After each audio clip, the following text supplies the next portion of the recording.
गरीब की सच्ची दौलत, एक प्रेरणादायक कहानी जो आपके दिल को छू लेगी। भूमिका।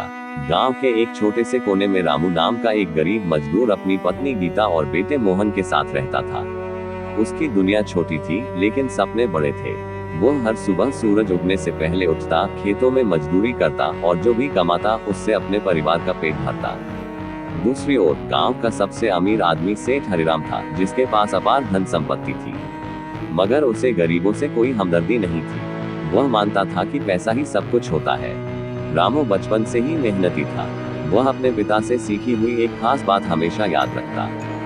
इंसान की असली पहचान उसकी मेहनत और अच्छे कर्मों से होती है, न कि उसके पैसे से। लेकिन समाज के लिए पैसा ही सब कुछ था। रामू दिन रात काम करता, फिर भी 2 वक्त की रोटी मुश्किल से जुटा पाता। उसके बेटे मोहन की पढ़ाई का सपना अधूरा रह रहा था, क्योंकि स्कूल की फीस भरने के लिए उसके पास पैसे नहीं थे। कई बार सेठ हरिराम से उसने मदद मांगी, लेकिन सेठ ने हर बार उसे दुत्कार दिया। सेठ का मानना था कि गरीबों को सिर्फ मेहनत करनी चाहिए, भीख नहीं मांगनी चाहिए। सेठ हरिराम का एक ही बेटा था, विवेक। वह अपने बेटे से बहुत प्यार करता था और चाहता था कि वह बड़े होकर बहुत अमीर बने।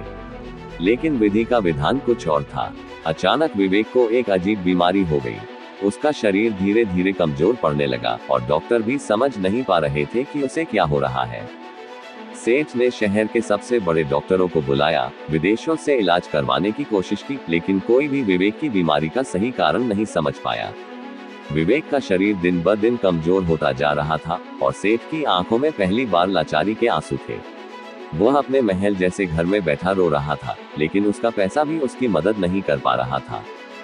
गांव में एक बुजुर्ग वैद्यराज थे, बाबा धर्मानंद। वे आयुर्वेद और जड़ी बूटियों के बड़े ज्ञानी थे।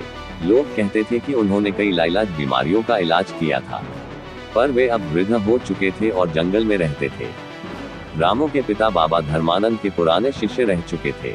जब उन्हें पता चला कि सेठ का बेटा बीमार है, तो उन्होंने कहा, इसका इलाज संभव है, पर इसके लिए मन की सच्चाई और सेवा की भावना जरूरी है। रामू ने यह बात सेठ हरिराम को बताई, लेकिन सेठ को इस बात पर यकीन नहीं हुआ।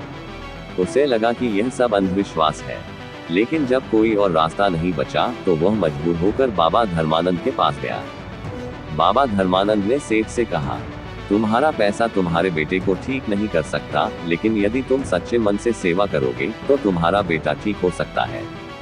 सेठ ने पूछा, मुझे क्या करना होगा? बाबा ने जवाब दिया, तुम्हें अपने घमंड को त्याग कर गरीबों की सेवा करनी होगी। सेठ पहले तो चौंका, लेकिन फिर उसने सोचा, अगर इससे मेरा बेटा ठीक हो सकता है, तो मुझे कुछ भी करने में आपत्ति नहीं होनी चाहिए। सेठ ने उसी दिन गांव में एक बड़ा भोज रखा और गरीबों को भोजन कराया।